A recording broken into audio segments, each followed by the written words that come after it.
make it a series.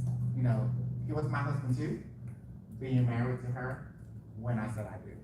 So that's how I look at it. Awesome, awesome. So, Document, how has this journey been for you to document your life experience on paper? Because anybody who's ever written a book, once you push that send button on that email and it goes to the publisher, there's a degree of nakedness you feel. And I remember getting in my bed with my shoes on and clothes and pulling the covers over my head because I felt completely naked. Tell us about how does it feel in order to kind of live your life in print as an author? Well, those that know me know that I love to express things that I'm doing, whether it's eating, shopping, traveling, or what have you. So I knew that once I hit that send button, it will allow people into my personal space. And I always tell people when it comes to social media or anything that I put out there, I want you to see it. There's no secret to it. So when I started writing the books, I realized that I had to be able to share my life, the love of my life, and the loves of my life to print. So that sense of nakedness that I felt, I was like, okay, I'm ready to be able to show the world that, hey, love is love, no matter who you are, where you live, your gender, your sexual orientation, your religious belief, or what have you. Awesome. Love is love. And what better day to celebrate the fact that love is love than Black Gay Pride. Our next guest panelist is Tim M. West, critically acclaimed spoken word artist. So tell us about you. Who are you? And what is it that you speak about? What do you give your voice to? Well, I say in addition to being, I'm a writer first, right? So that sometimes is manifested as books. So I am an author as well. But I think poetry, there's something about poetry. I think that Audre Lorde, when she said that poetry is not a luxury, spoke to both the political nature of poetry as a reflection of our lives, and just the idea that poetry is a form of writing that is, as I see it, inherently queer, right? In poetry, you can say the trees sing, you can say the wind dances. Wind doesn't dance, but you get to say that in poetry. So something about me was drawn to poetry as a way to speak to experiences that I didn't see reflected. I think I'm 50, I just turned 50 in July. And I just remember, like, you know, when you're trying to manage who you are and you can't really say what you really want to say, you have to find ways around it. So I'd be thinking about a boy who's writing about a caterpillar, you know. But then it was a creative outlet, and then I realized, oh, there's a reason why so many of our great poets are in the LGBT community. Because I think that silencing comes out in a very different way. And so I've integrated that in my work as a spoken word artist, as a hip hop artist, where a lot of people know me from that space. So yeah, writing saved my life, and then I share with others. so, so what advice would you have for up and coming poets today who are trying to find their voice in that genre? It's a good question. I wrote, when I published Red Dirt Revival, which interestingly this year, it's been 20 years since I wrote my first poetic memoir. You just have to write. So journals, scrapbooks, I'd have haikus on napkins, like wherever the thought came to me is where I wrote it down. But understand that you're not gonna publish everything, right? I've actually gone back and said, oh wow, that was actually better than I thought when I first wrote it. So I would say in that first collection, I probably only published about a third of what I wrote. And I think sometimes we get stuck on writing the perfect piece, right? And you can always go back to something and improve it. So at some point, you have to release it to the universe. And then maybe the next book or the next poem or the next whatever offers an opportunity to improve that. So I would just say write. I think it's also important to read. right? I was talking to a spoken word artist who's like, oh, I don't really read poetry. And I was like, well, how does that work? You know, because so much of my writing has been influenced by reading good poetry. And so I think it's really important to just read, see what's out there, and you'll pick up on some of those ideas. So one of the things that I do love about poetry, and you mentioned it, is the fact that you get to kind of break all the conventional rules. And being an editor, when people send me their book of poetry to edit, then they're like, I said, the only thing I'm really gonna go through here is check for misspelled words and to make sure you intended to spell it like that. I said, but in terms of your punctuation or lack thereof, the spelling or the lack thereof, I'm not going to touch it. Simply because I don't want to change the context, the meaning of what it is that you intended. So I'll put a note here and question it. But again, poetry allows you to break all the rules. And you know, every now and again, how many of you like to break rules every now and again? We need some rule breakers, and we appreciate you. So I am black. Over. Oh, that's the rule breaker right there, huh? That was a nice segue. I am black, which is to say that I am African and colored, and Negro and new Negro, and sometimes nigger. I am also queer, which is also to say I am a lesbian, dyke, butch, and sometimes sir. Always, I am woman.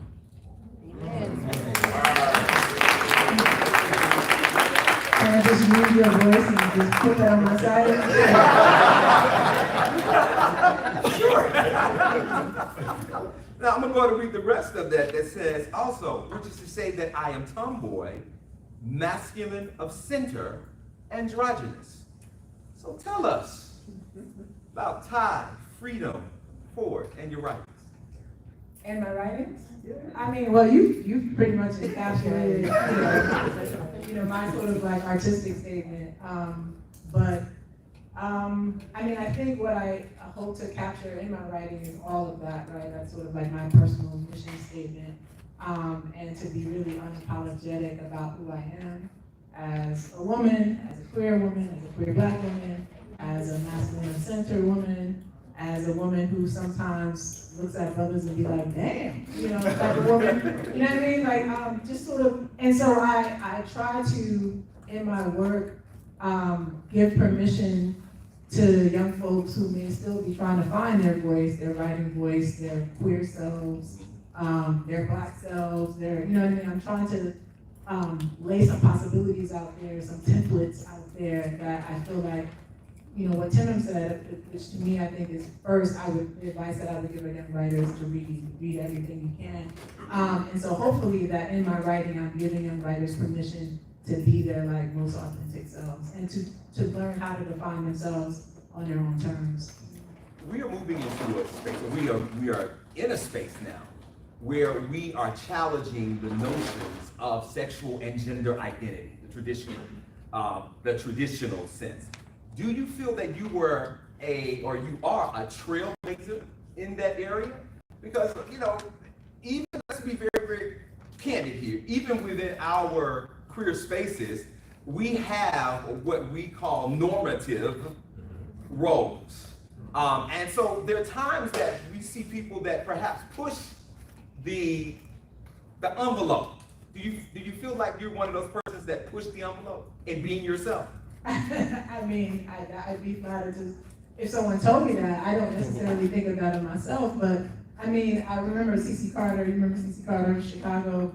Used to have me do readings in Chicago, and she would say, you got the femmes, you got the butches, and you got the just me's. And she was pointing at me, the just me's. And so in that way, in that I wasn't really falling into those normative categories that we give ourselves in the queer community. I was just me.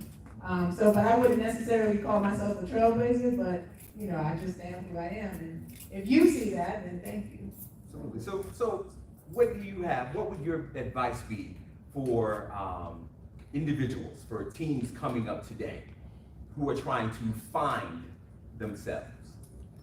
I mean, I feel like young people, I teach, right? I teach high school, I've taught for 18 years. And I feel like young people are doing a really good job of defining who they are in their own terms, of like really dissing and dismantling, you know, these sort of patriarchal norms and societal norms and heteronormative norms.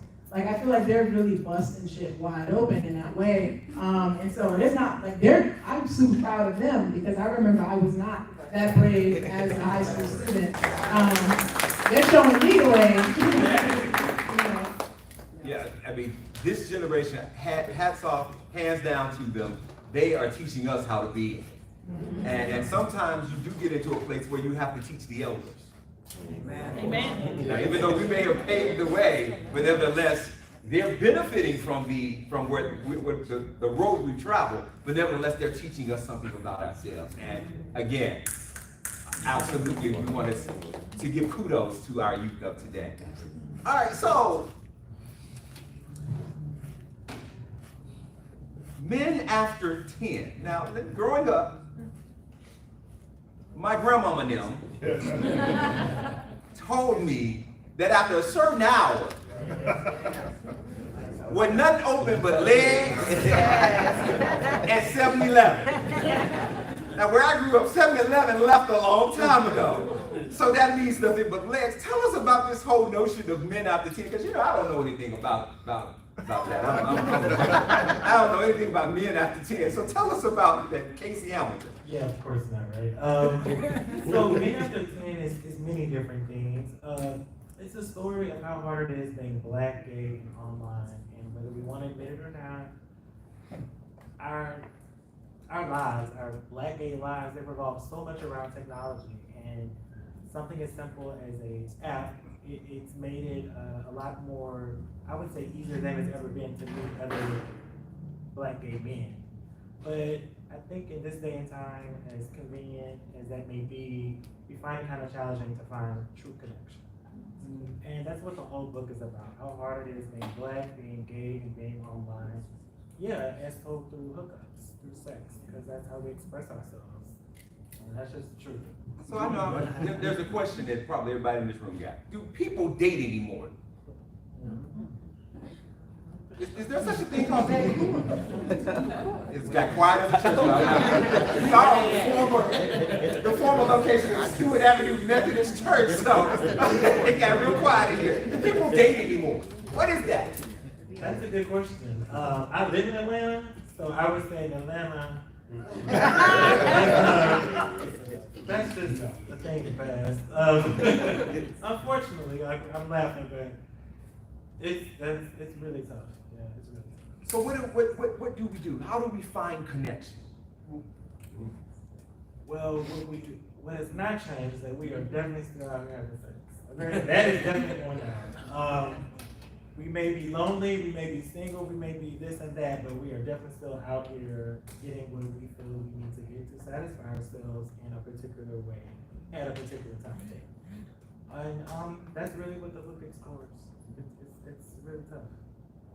So in your experience, what was the most surprising thing? Because a lot of times that when we are, as authors, the message or the story or the benefit of it comes to us first. What would you say was the one thing that you had an aha moment about as you were writing Men After 10? It was a book of aha moments. I wrote it in LA because I moved out there to, I've been living in Atlanta, and everything just got really old out here. I moved here when I was really young, fresh out of college. I grew up really sheltered. And when I moved to Atlanta, it was like, okay, party time, and I'm in the city. Atlanta has always been a Black gay mecca, and even more so back then. So I came out here to make up for the time that I felt was lost, and that was cool for a while. It was nice to be on the scene and meet guys and all that, but okay, like when I hit 25 particularly, it was like, okay, this has gotten really old. Where am I gonna be 5 years from now? But everyone around me, my circle, they were still stuck in, okay, party.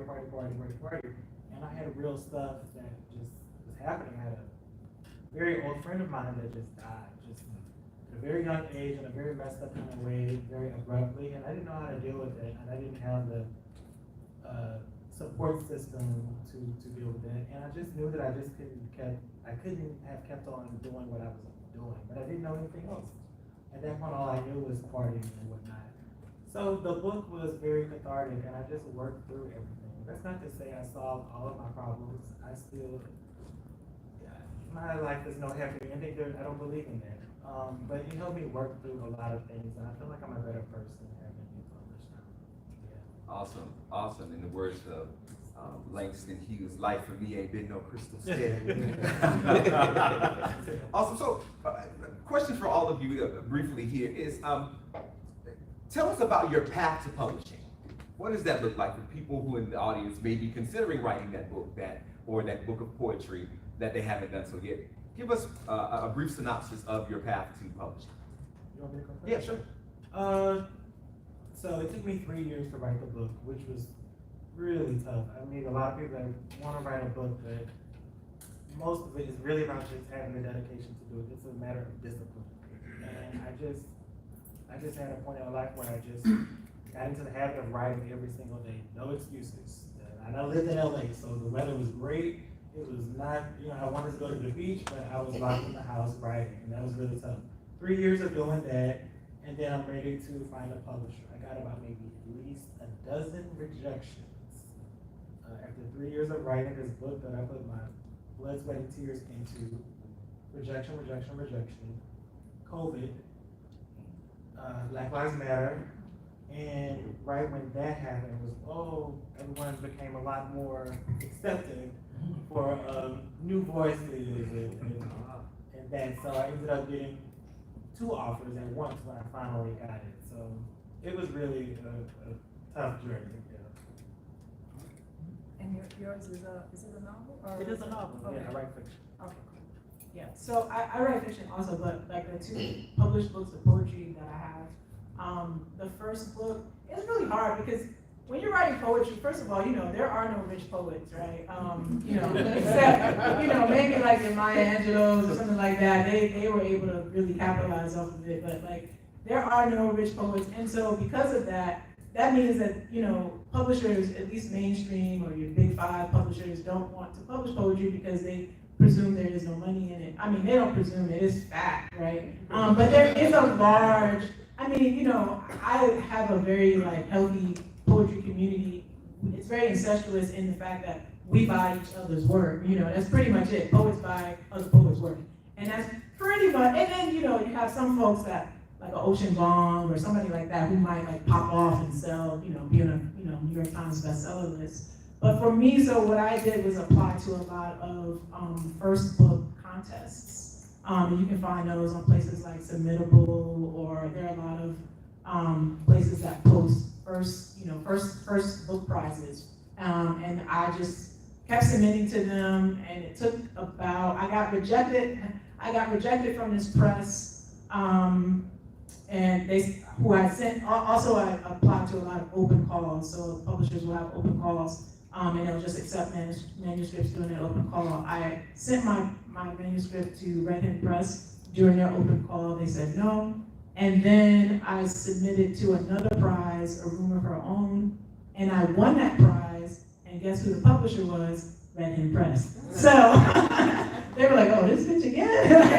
And we said no to you, but so I got in through the prize, and then after that, the book did okay, and then I switched publishers to a local Brooklyn press, and then published my second book.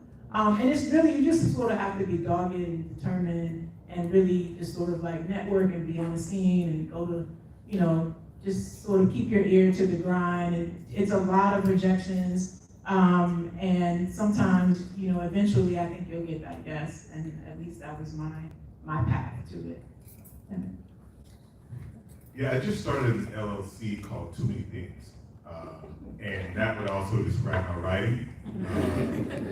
They're it's kind of like poetry, but it's got a lot of this hip hop stuff in it.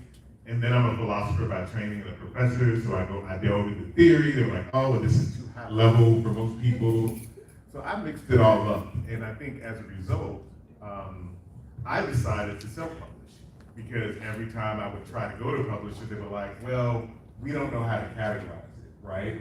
But I also realized I come from a tradition of poets like Audre Lorde, who also wrote theory, who also wrote Zami, who our Essex Temple, who wrote essays but also did poetry.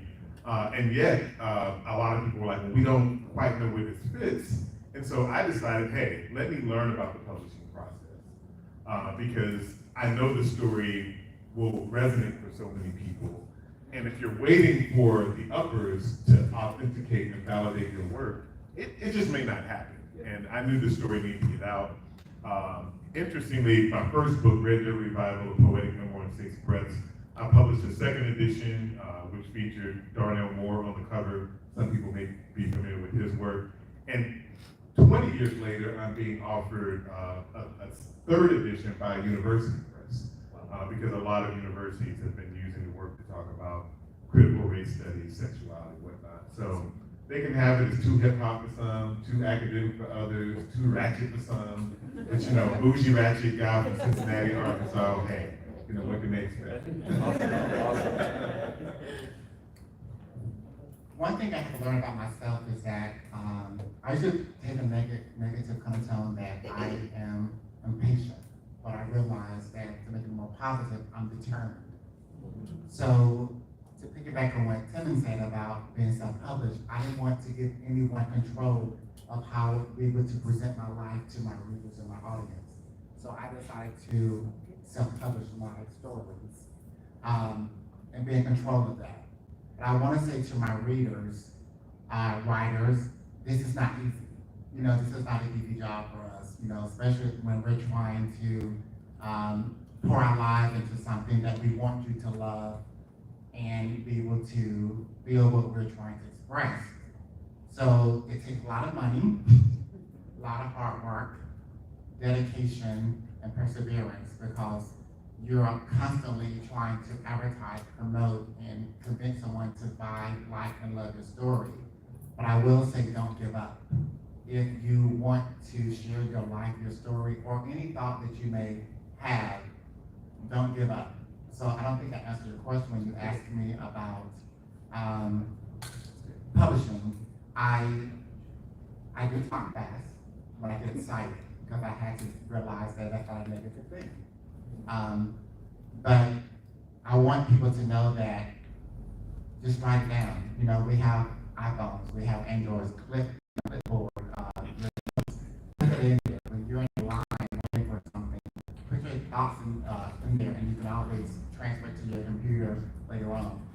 But I definitely say that I'm very blessed to be with all of these artists in this room, and I definitely know that we all want to be able to bring this to you, but it's not hard to continue doing it, but it's not easy at the same time. So just don't give up. If you want something to come to life, believe in yourself, and it will happen. Awesome. Ladies and gentlemen, let's give our first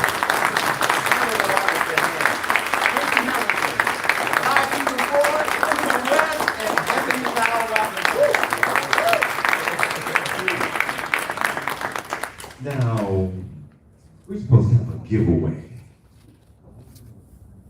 We have some wonderful. Okay, so now wait a minute. We only have one person to buy a ticket. So do they win by default? All right, so who is that one person that bought a ticket? Come on up there.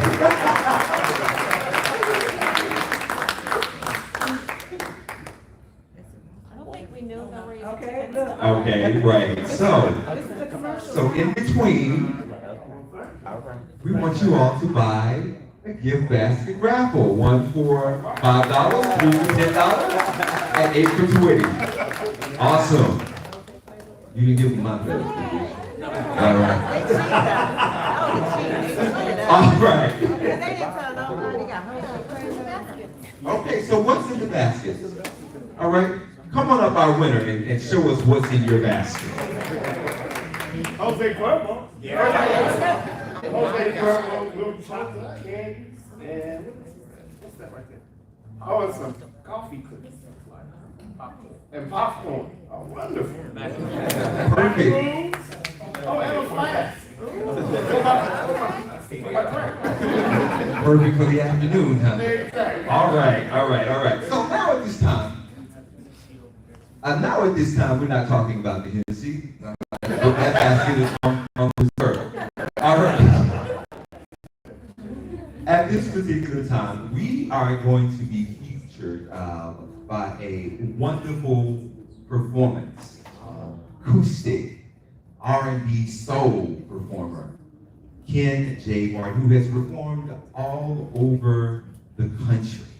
And so he is going to come up at this moment, and he's going to share his wonderful gift of song and love with us. Ladies and gentlemen, please give it up for Ken J. Martin.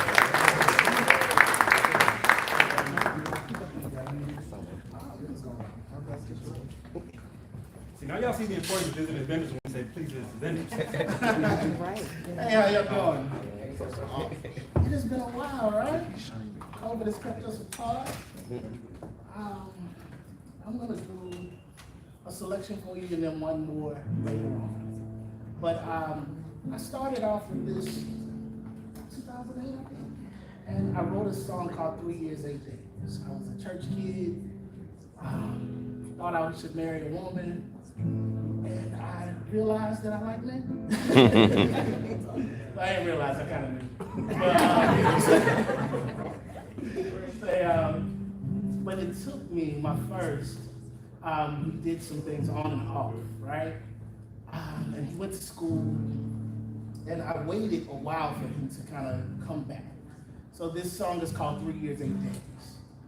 And if y'all feel it and you want to join in, it's just a little chant that says 3 years, 8 days, and I've been waiting for you, all right? And I'm a little nervous. Don't be nervous.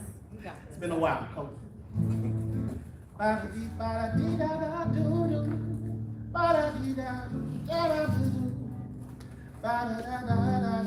3 years, 8 days, I pray to God for a friend like you. I don't know why, but he gave me you. I tried the life, then I had to leave. 3 years, 8 days, and I've been waiting for you. At the altar, gave me things to do. Quote a scripture, I fear for you. Show my wife all your flowers. 3 years, 8 days, and I've been waiting for you. So life is coming, life is gone. Relationships are none. You standing high, God was higher. 3 years, 8 days, and I've been waiting for you. Hey, I thought I'd let you go. I see your car and my head goes low. I see your face and I wanted to say 3, 8 days, and I'm waiting for you. No, I was wrong and I wanted to be right. I pray to God to leave my side. You moved on, I was stuck on you. 3 years, 8 days, and I've been waiting for you. I've been waiting for you. I've been waiting for you. I told her 3 years, 8 days, and I've been waiting for you. I'm doing fine till you come around. Receive your hug, tell my whole world down. Not anymore, access been denied. 3 years, 8 days, and I've been waiting for you. Hey, I hope you find a way. Walk the truth according to the faith. I've been a wall for you, stone for me. 3 years, 8 days, and I've been waiting for you. I thought I'd let you go. I see your face and my head goes low. I see your face and I wanted to say, my baby, 3 years, 8 days, I waited for you. No, I was wrong and I wanted to be right. I pray to God that you leave my side. You moved on, I was stuck on you. 3 years, 8 days, and I've been waiting for you. I've been waiting for you. I've been waiting for you. I told her 3 years, 8 days, and I've been waiting for you. I've been waiting for you. I've been waiting for you. I told her 3 years, 8 days, and I've been waiting for you. I said I waited for you, baby. I've been waiting for you, baby. I've been waiting for you. I told her 3 years, 8 days, I waited for. I've been waiting for you. I've been waiting for you, baby. I've been waiting for you. I told her 3 years, 8 days, and I've been waiting for you. I've been waiting, I've been waiting, I've been waiting for you. I told her that 3 years, 8 days, I waited for you.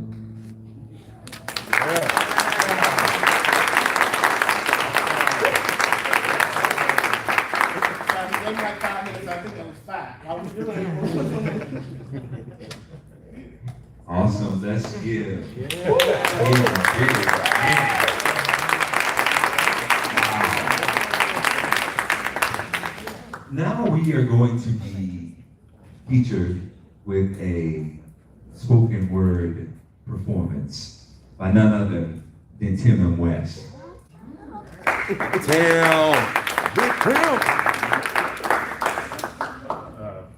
One thing I love about our community is that you come in with a plan and then the universe derails it. So I was walking around on my way up, ran into Brother Casey, who was telling me about his book.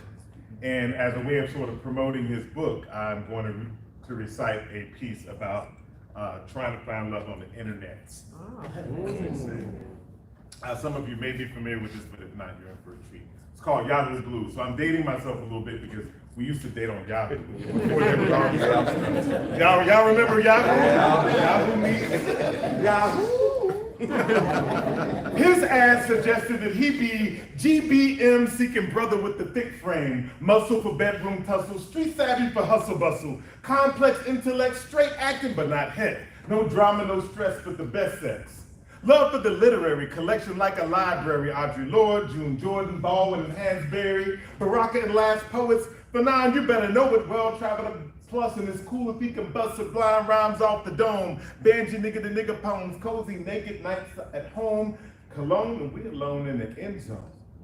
Eclectic music collection, Michelle and Maxwell, Dayla and Fela, CeeLo and Incognito, both Ron and Terrence Trent, Black Alicious Evidence, Loose Ends, Lanubians, and most Dexon Tribe Called Quest. See, my ad dreamed up a dream nigga. No gold digger, but lip quippers. Combo with civility, but handsome with humility, understands the liberty of loving me and holding me and ain't caught up in what's the tea. So when I read Brother Man's ad, it looked a lot like me.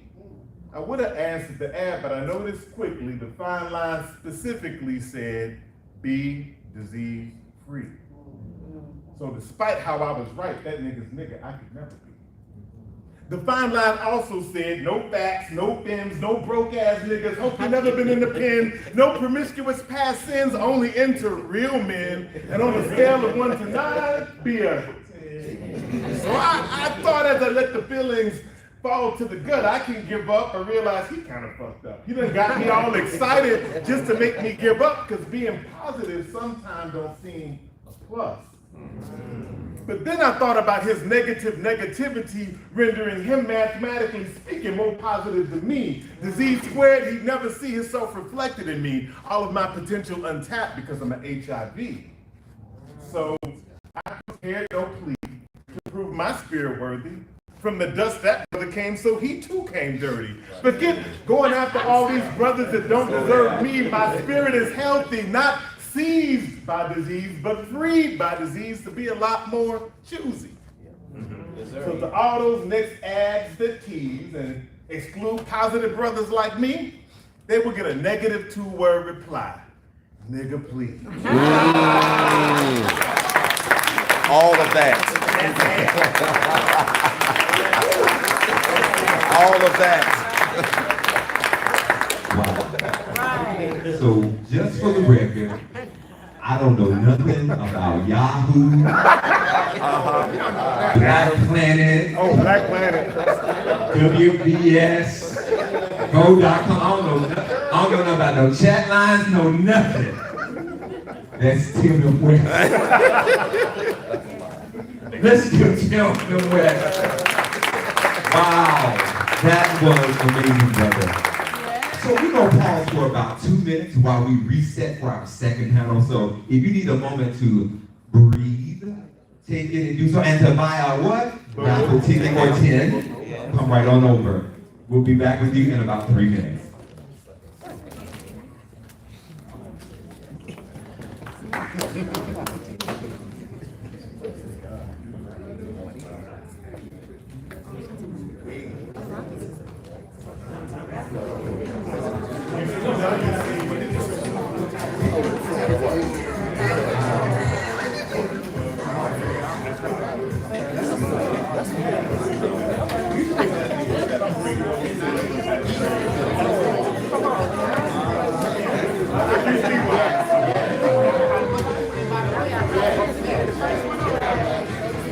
Right.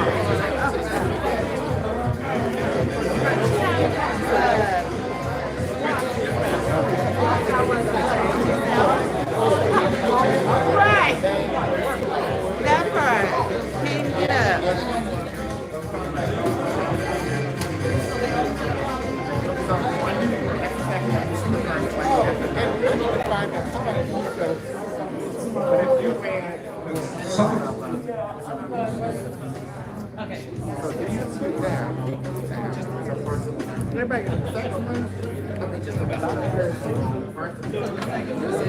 Calling for right out.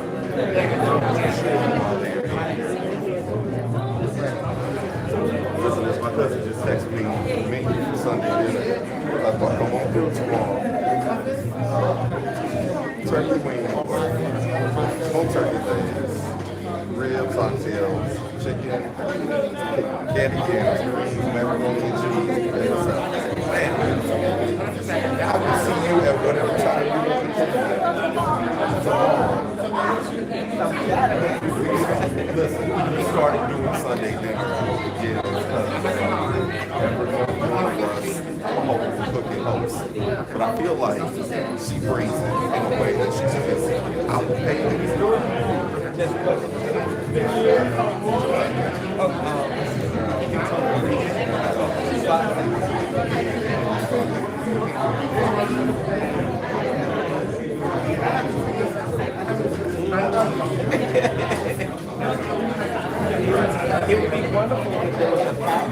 What's going on, everybody? Of course, this is the founder and executive producer of Meak Productions, the world's first LGBTQ exclusive talent agency and production company. And I think y'all can also see me on Facebook Live. We're actually taking an intermission. Once again, welcome to Artists in the Afternoon live at Atlanta Black Gay Pride. Please go to our website at www.meakproductions.lgbt. You can also visit our National Black LGBTQ Division, History of Black Gay America, at historyofblkgay.us. We're getting ready to go to the second panel. We're proud to be a event sponsor for this event. We're actually in the midst of the 26th annual Atlanta Black Gay Pride celebration. So stay tuned for more coverage. All right, you can also follow us on all social media platforms at Meak Productions. Once again, that's MEAK as in kite, Productions with an S, or History BLKGAYUSA. See you soon.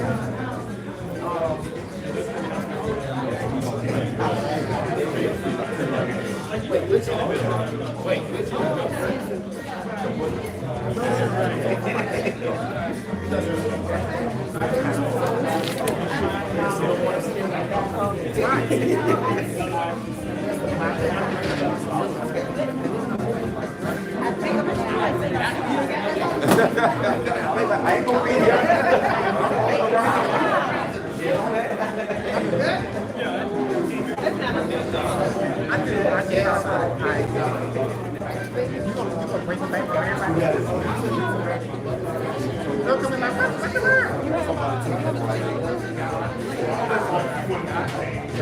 Hey, baby.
Ladies and gentlemen, we're going to begin our next panel in about 2 minutes. 2 minutes. We're going to begin our next panel.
Thank you.